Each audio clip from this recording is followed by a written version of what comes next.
What was your interest in attending today's workshop? I think the thing that really excites me is just this idea that we have the technology now to clean up our waterways and to create something beautiful and sustainable. And I think most Brisbaneites would love to see the Brisbane River cleaner. They'd love to see Moreton Bay cleaner. They'd love to see creeks that you could swim in and catch fish out and take them home for dinner. And that's possible now. That's what we need to remember, that this is not some far-fetched utopian idea. We have the technology and the skills and the resources to clean up our waterways, to restore them to a condition where, yeah, you could catch your dinner out of them. And that really excites me. There's so many social and cultural and economic and environmental benefits to having healthy waterway systems. And I think we need to grasp that opportunity and get excited about it rather than pretending it's too difficult to solve.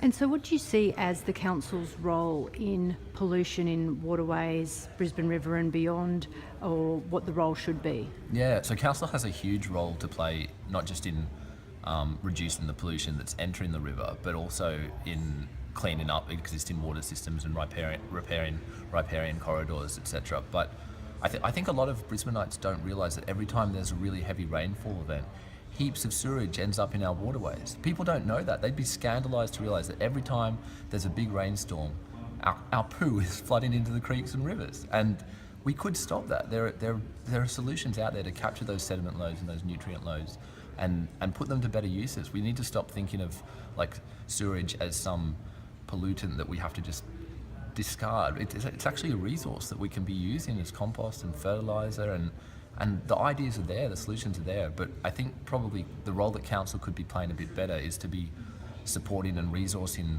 community groups and catchment groups, because they do so much volunteer work to keep our waterways as healthy, and they do it all on the smell of an oily rag. And it would be so easy to direct a bit more funding towards those groups and to be guided by them, because they're out there on the ground. They know what's happening in their local waterways, and they can help council identify what the priorities are in terms of spending. So it's really about council doing a better job of listening to the people, listening to the experts, and listening to the volunteers who are out there on the ground and being guided by them. But for me, I guess the long-term vision is that council recognises that it's not just about, it's a good thing to do because we care about the environment. It's about creating a city that is sustainable and beautiful and inspiring. That's really why I'm here today.